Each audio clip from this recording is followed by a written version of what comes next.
नमस्कार दोस्तों, मैं आशा करता हूँ आप अपनी लाइफ को एंजॉय कर रहे हो, अपनी सेहत, फैमिली और पढ़ाई का ध्यान काफ़ी अच्छे से रख रहे हो। आज है 28 नवंबर और आज की वोकैबुलरी डिस्कशन शानदार रहने वाली है। आगे बढ़ने से पहले आज का quote of the day, 3 things always hurt: connection, attachments, expectations. ये 3 चीज़ें हमेशा इंसान को दुखी करती हैं। सबसे पहला है किसी से संबंध, बहुत गहरा संबंध। दूसरा अटैचमेंट यानी आसक्ति। तीसरा है किसी से एक्सपेक्टेशन यानी उम्मीद रखना। अगर आप जीवन में खुश रहना चाहते हैं तो उन सारी चीज़ों को इग्नोर करके खुद पे काम करिए ताकि आप खुश रखें और एक खुशनुमा ज़िंदगी जी सकें। तो शुरू करते हैं आज की वोकैबुलरी। सबसे पहला शब्द है बीकन। बीकन का मतलब होता है प्रकाश या प्रकाश स्तंभ। A light that is set up high. एक ऐसी लाइट जो बहुत ऊंची जगह पर सेट की होती है, फिक्स की होती है, उसको क्या बोलते हैं? बीकन बोलते हैं। इसका सिनोनिम होगा signal, sign, alert, lighthouse, lamp, flame. जैसे आपने बीकन का मतलब वो भी होता है जो लाइट, कभी आपने देखा है ट्रैफिक पुलिस को रात को जब वो काम करते हैं तो उन्हें हाथ में एक डंडी सी ली होती है जो लाइट वाली होती है। कभी रेड जग रहा होता है, कभी उससे येलो होता है, कभी ग्रीन होता है, तो उसको भी बीकन ही बोलते हैं। एंटोनिम्स हो गया black, dark, dismal, gloomy. Sentence हो गया our parliament has been a beacon of hope to the people of Europe. के पीपल के लिए क्या है? हमारे लिए एक प्रकाश का स्तंभ है या प्रकाश है जो हमारी पार्लियामेंट है। अगला शब्द है कियोस्क। कियोस्क का मतलब होता है गुमटी, स्टॉल। स्टॉल बोल सकते हैं इसको। इसका इंग्लिश मीनिंग है स्मॉल शॉप। आपने देखा है कंट्री साइड, कभी आप घूमने जाते हो, कंट्री साइड का मतलब होता है गांव, विलेज। जब आप सिटी में से गांव में जाते हो ना, कंट्री साइड में जाते हो, तो आप घूमने के लिए जाते हो तो आपको कियोस्क मिलते हैं, क्योंकि रेस्टोरेंट और बड़े बड़े होटल तो मेन सिटी में मिलते हैं, गांव में तो होते नहीं है। तो गांव में आपको क्या मिलेगा? आपको मिलेगा कियोस्क। कियोस्क होता है छोटी सी दुकान जो सड़क के किनारे होती है, जहाँ पर चाय वगैरह आपको मट्टी कुछ मिलेगी, जहाँ छोटी मोटी सामान मिल जाएगा, उसको क्या बोलते हैं? कियोस्क। सिनोनिम हो गया stall, hut, booth, cottage, stand, walks. Antonyms हो गया big store, mall and shopping centre.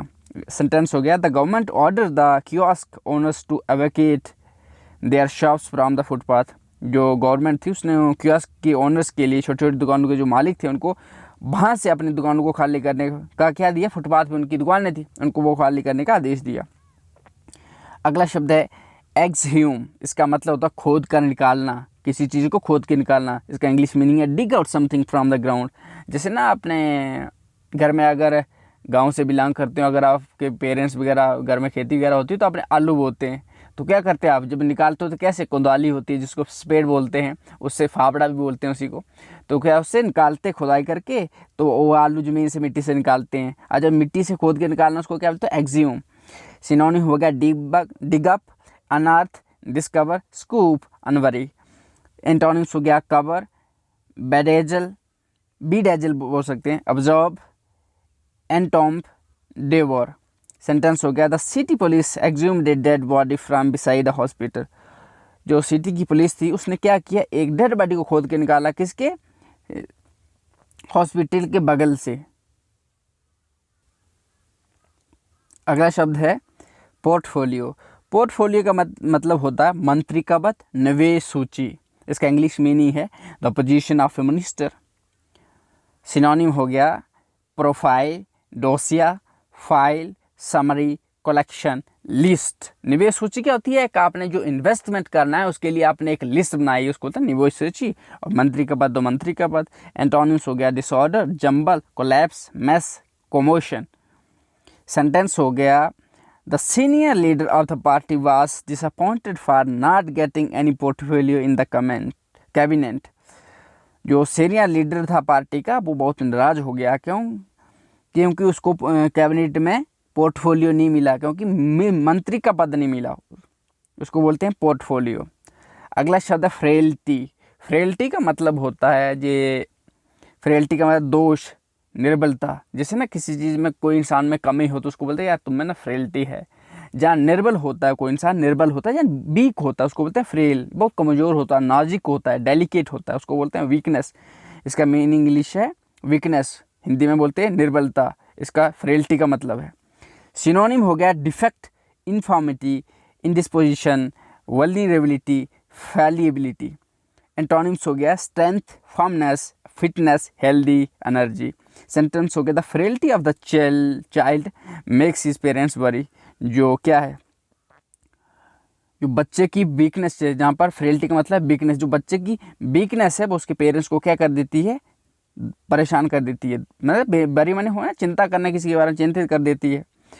अगला शब्द है पोइज। पोइज का मतलब होता है संतुलन, संतुलन रखना, तोड़ना, किसी चीज़ों के बीच बैलेंस बनाना ना, दो चार चीज़ें हैं तो उनके बीच बैलेंस बनाना, ताकि ना एक को नुकसान पहुंचे ना दूसरी को, उसको बोलता है पोइज, यानी मेक ए बैलेंस और इक्विलिब्रियम। सिनोनिम हो गया hover, balance, equanimity, composure, symmetry. Antonyms हो गया insanity, instability, imbalance, agitation, unsteadiness, stability, unstability होना चाहिए। सेंटेंस हो गया the principal gave a पोइज speech about the discipline. Principal ने क्या किया, एक स्पीच दी, लेकिन जो स्पीच मतलब बैलेंस बना के डिसिप्लिन के बारे में। जैसे होता है ना कि बहुत सारे बच्चों को ज़्यादा डिसिप्लिन भी ख़राब होता है, क्योंकि फिर वो आप में जो क्या क्रिएटिविटी ने डेवलप नहीं होती है। जैसे क्रिएटिविटी कब आप में डेवलप होती है, तभी होती है जब आपको ठोकरें लगेगी। जब ठोकरेंगे नहीं लगेगी, गिरोगे नहीं, कुछ नहीं सीखोगे। लेकिन डिसिप्लिन रहने से क्या होता है कि आप वही चीज़ें फिक्स करते रहते हो रिपीटेडली अगेन अगेन, जो आपको फिर एक बार बताई गई होती है, उससे बाहर कुछ नहीं। तो जब बाहर नहीं, आप अपने एक लाइन को क्रॉस करके बाहर नहीं जाओगे तो नया कुछ सीखोगे नहीं। तो उसको बोलते हैं the principal gave a पोइज speech about discipline. अगला शब्द है फोस्टर। फोस्टर का मतलब होता है लालन पालन करना, प्रोत्साहन देना। जैसे बोलते हैं ना किसी को कि Priya is foster mother of Rakesh, Rakesh की जो प्रिया क्या है, फोस्टर मदर, यानी वो माता है जिसने बस नहीं दिया, सिर्फ पाला है। फोस्टर मदर तो पालन पोषण करना, जहाँ प्रोत्साहन देना किसी को। ब्रिंग अप और एनकरेज, यानी किसी का पालन पोषण करना। ब्रिंग अप का मतलब होता है एनकरेज होता है प्रोत्साहन देना। सिनोनिम हो गया इसका nourish, cherish, nurture, assist, cultivate, support. Antonyms हो गया suppress, hurt, neglect, dampen, hinder, hamper. Sentence हो गया every citizen should foster at least one plant for making healthy environment. कम से कम हर एक सिटीजन को क्या करना है, एक पौधा फोस्टर करना चाहिए, एक पौधे का पालन पोषण करना चाहिए, क्योंकि एक अच्छे एनवायरनमेंट के लिए। फोस्टर नहीं, एक पौधे का पालन पोषण करने का मतलब क्या होता है, उसको आप पेड़ को लगाओ, उसको हाथ डालो, रोज़ पानी दिया करो, उसको झाड़ा वगैरह बाड़ा लगा दो ताकि जानवर ना खा जाएं उसको, जिसको बोलते हैं फोस्टर। अगला शब्द है जेनोफ्लेक्ट। जेनोफ्लेक्ट का मतलब होता है घुटने टेकना। जैसे मान लो आपकी किसी के साथ लड़ाई हुई, लेकिन सामने वाला बहुत ताकतवर है हर चीज़ में, तो आपने क्या किया, अंत में जाके घुटने टेक दिए। जेनोफ्लेक्ट का मतलब होता है घुटने टेकना। बेंड द नी और द फीट। सिनोनिम हो गया इसका bow, kneel, bend, stoop, loss, duck. Antonyms हो गया overlook, overrule, terminate, ignore, disobey. Sentence हो गया team India genuflects against Sri Lanka in the first ODI match. जो इंडिया की जो क्रिकेट टीम है उसने क्या किया, घुटने टेक दिया श्रीलंका की इन द फर्स्ट ओडीआई मैच में। अगला शब्द है ट्रैवल। ट्रैवल का मतलब होता है कड़ी मेहनत करना, पीड़ा, कष्ट। जैसे काम करते हो ना बिल्कुल सख्ती से, जैसे ना खून पसीना एक कर देते हो, तो उसको बोलते हैं ट्रैवल, जिसका इंग्लिश मीनिंग है हार्ड वर्क। सिनोनिम हो गया strive, labour, effort, toil, struggle, suffering. Antonyms हो गया fun, comfort, amusement, peace, luxury, ease, relief. Sentence हो गया rickshaw pullers are those who travail for 3 time food. Rickshaw pullers वो लोग हैं। रिक्शा पुलर्स क्या होता है, रिक्शा तो रिक्शा, पुलर्स को होते हैं जो खींचने वाले होते हैं, उसको चलाने वाले होते हैं, उसको बोलते हैं are those who travail for 3 time food. वो इंसान है जो हार्ड वर्क करते हैं किसी के लिए, 3 समय भोजन के लिए। अगला शब्द है ओवर्ट। ओवर्ट का मतलब होता है खुला, प्रकट करना। कोई चीज़ को, जैसे एक होता है ना कंसील, हाइड, चीज़ों को छुपा के रखना, एक होता है ओवर्ट यानी खुला रख देना, किसी को छुपाना नहीं। जैसे हैं प्यार कर, हम जैसे कहा गाना भी है ना, प्यार करेंगे हम लोग खुल्लम खुल्ला, प्यार करेंगे हम दोनों, यानी हम ऐसा प्यार करेंगे जो क्या करेंगे, किसी से छुपाएंगे नहीं, सबके सामने वाला करेंगे, उसको बोलते हैं overt. Something which is done or shown openly, जो चीज़ आपने सामने की हो, जहाँ सबको दिखाई जाती हो। जैसे सिनोनिम हो गया इसका open, transparent, unconcealed, visible, public, apparent. Antonyms हो गया secret, private, hidden, concealed, invisible. Sentence हो गया nowadays youngsters are becoming more overt. कि आज के ज़माने, नाउअडेज का मतलब होता है इन दिनों, जहाँ आज के ज़माने में जो यंगस्टर्स हैं वो ज़्यादा क्या कर रहे हैं, मोर ओवर्ट हो रहे हैं। पहले थे ना, जैसे लोग थे पढ़े लिखे कम होते थे, उतनी पढ़ाई नहीं थी, बहुत सारे स्किल नहीं थे, तो आज वो फ़ोन का ज़माना नहीं था, तो लोग कैसे होते थे, बिल्कुल मतलब अपने आप को थोड़ा साइड पे दरकिनार करके ही रखते थे, लोगों से उलते उतना मिलते जुलते थे नहीं। पर आज वो ज़माना रहा नहीं, आज तो सोशल मीडिया का ज़माना है। तो आज क्या है, लोग ज़्यादातर क्या होते हैं, ओवर्ट होते हैं, यानी खुले होते हैं। जैसे आप कहीं किसी इंसान से भी फेसबुक पे चैट करने लग जाते हैं, व्हाट्सअप पे, टेलीग्राम पे, इंस्टा पे। अब मतलब इतने खुले हैं तभी तो कर पाते हैं, इतने वो ओपन नहीं होते तो कर पाते नहीं। अगला शब्द है मेंटल। मेंटल का मतलब होता है दयातब, ढंकना, छिपाना, यानी रिस्पॉन्सिबिलिटी होता है, किसी को कवर करना, किसी को हाइड करना भी होता है। और इसका एक मतलब और होता है, मेंटल का मतलब होता है सेकंड लेयर ऑफ अर्थ। जैसे अर्थ की 3 लेयर है ना, क्रस्ट, मेंटल एंड कोर, तो सेकंड लेयर ऑफ अर्थ को भी मेंटल ही बोलते हैं। सिनोनिम हो गया इसका, इंग्लिश मीनिंग हो गया रिस्पॉन्सिबिलिटी, सिनोनिम हो गया cover, veil, wrap, coat, mask, task, duty. Antonyms हो गया show, expose, unrest, freedom, distrust. Sentence हो गया Infosys gave a mantle to Salil Parekh for the betterment of the company. Infosys ने क्या किया, सलील प्राइक को क्या दिया, रिस्पॉन्सिबिलिटी दी, किसके लिए, कंपनी की बेटरमेंट के लिए। अगला शब्द है रेंडर। रेंडर का मतलब होता है देना, अनुवाद करना, प्रस्तुत करना, यानी टू प्रोवाइड, किसी को कोई चीज़ ऑफर करना। सिनोनिम हो गया provide, present, give, return, hand over, offer, deliver. Antonyms हो गया take, back, receive, get, capture, accept. Sentence इसका जहाँ पर गलत लगा दिया मैंने, जो गलती से हो गया, इसका तो किसी चीज़ को मतलब ऑफर करना, देना, उसको बोलते हैं रेंडर। अगला शब्द है रेस्पाइट। रेस्पाइट का मतलब होता है टालना, स्थगित करना, किसी चीज़ को रेस्पाइट कर रहे हो यानी टाल रहे हो। ए शॉर्ट पीरियड ऑफ रेस्ट या पोस्टपोन। जैसे देखो आप ना, आपको मतलब पूरी उम्र क्या है इसकी सज़ा हो गई है, लेकिन आपको क्या किया, 2 महीने के लिए आपको ब्रेक दी दी, या सज़ा के लिए पूरी उम्र के लिए आपको सज़ा हो गई है। जैसे ना ये कानून में, जैसे लॉ में होता है, जैसे बहुत सारे कैदियों को रेस्पाइट मिलता है, यानी उनकी क्या होता है, शॉर्ट पीरियड ऑफ रेस्ट मिलता है, जहाँ उनकी जो सज़ा होती है वो क्या पोस्टपोन कर दी जाती है, उसको बोलते हैं रेस्पाइट, टालना, स्थगित करना। सिनोनिम हो गया डिले करना, pause, rest, intermission, halt, stop, gap, moratorium.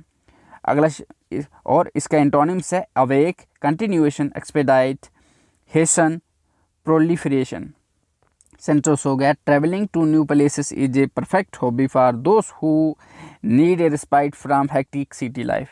है ना, ट्रैवलिंग टू न्यू प्लेसेस, नई नई जगह पर यात्रा करना, इज ए परफेक्ट हॉबी, बिल्कुल अच्छा बढ़िया परफेक्ट हॉबी है, रुचि है उन लोगों के लिए जो क्या करते हैं, अपने जिनको चाहिए अपने काम से क्या चाहिए ना, एक थोड़ा सा रेस्ट चाहिए, थोड़ा सा ब्रेक चाहिए, जो अपनी सिटी लाइफ की या हेक्टिव लाइफ होती है, बहुत जुझारू ज़िंदगी जो होती है उससे।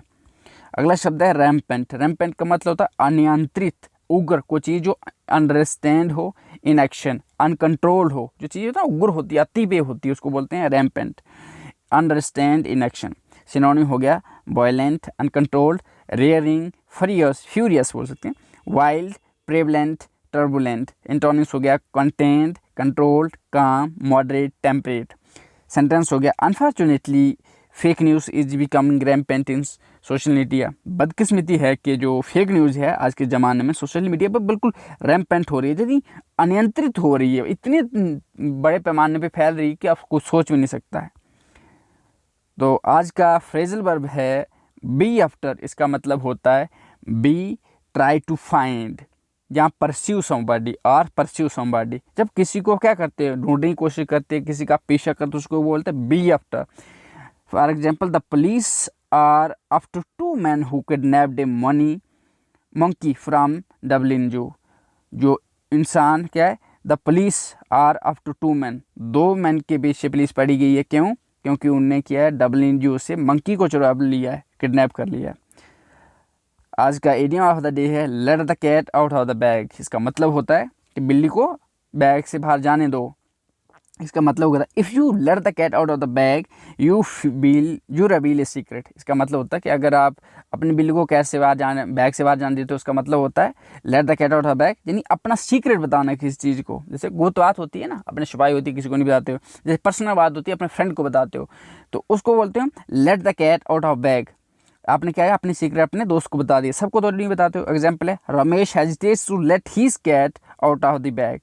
रमेश क्या करता है, अपना जो सीक्रेट है उसको बताने में क्या हेजिटेट करता है, यानी let the cat out the bag का मतलब होता है अपना सीक्रेट बता देना किसी को। इसी के साथ मैं लेता हूँ आपसे अलविदा। मैं आशा करता हूँ कि आपने कुछ अच्छा सीखा होगा। अगर आपने कुछ सीखा है, अगर आपको आज की डिस्कशन पसंद आई है, इसे लाइक करें, शेयर करें।